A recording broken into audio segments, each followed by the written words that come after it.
Speak Softly and Carry a Big Stick by Theodore Roosevelt. This refers to U.S. President Theodore Roosevelt's foreign policy, the idea of acting peacefully while threatening with the military, or the big stick.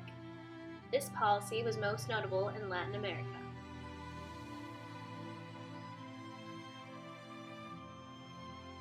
I am become death, the destroyer of worlds. J. Robert Oppenheimer. J. Robert Oppenheimer was the father of the atomic bomb, and in this quote, he states the severity and power of his creation. He was behind the Manhattan Project and the main operations during World War II. The atomic bomb was the main means of military power during this time and resulted in complete destruction in parts of Asia. It has become a significant part in American history because of the damage it has done to many nations, but also the part it had in aiding the U.S. to save American lives. You are either with us or against us. George W. Bush.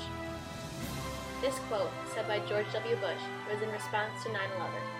In this moment, he asked America to make a choice. Either you are with them or the terrorists. It's that simple. America was still in shock, and Bush realized that as a country, they had to make a decision on how to deal with this tragedy. Give me liberty or give me death, Patrick Henry. This quote was said in a speech that Patrick Henry made to the Virginia Convention in 1775. He is said to have swayed the balance in convincing the convention to pass a resolution delivering Virginian troops for the Revolutionary War. His speech was quite nationalistic and inspired many colonists to favor the war and its causes.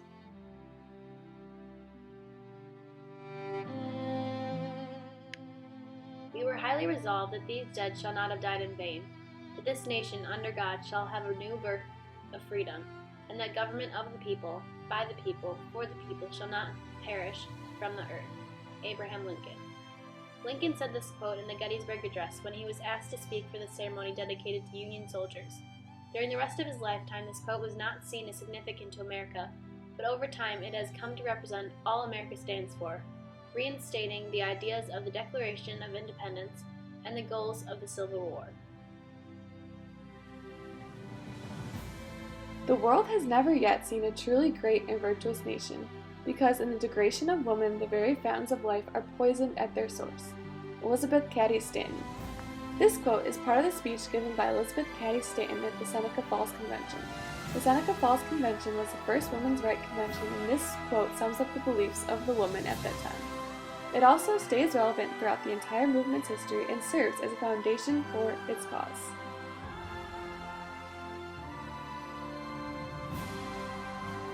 And by the virtue of the power and for the purpose aforesaid, I do order and declare that all persons held as slaves within these said designated states are, and henceforward shall be free.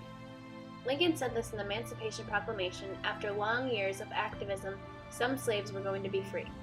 Although Lincoln issued the proclamation as a war strategy, it marked the beginning of a new age for African Americans as they traveled on the road to complete equality.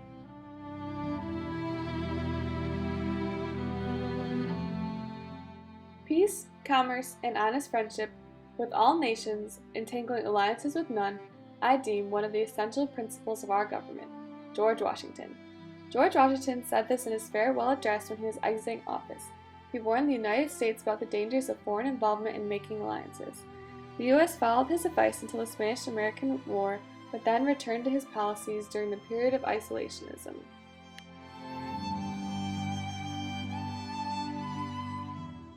I have a dream that my 4 children will one day live in a nation where they will not be judged by the color of their skin, but by the content of their character. Martin Luther King. Martin Luther King said this quote at the March on Washington in his famous I Have a Dream speech. Since the emancipation of slaves about 100 years earlier, African Americans have been fighting for their equality and waiting for a change in American society.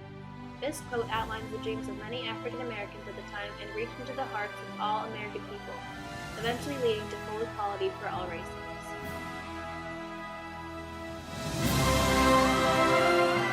Behold these truths to be self-evident, that all men are created equal. Thomas Jefferson. This quote was used in the Declaration of Independence, declaring Americans equal to the British.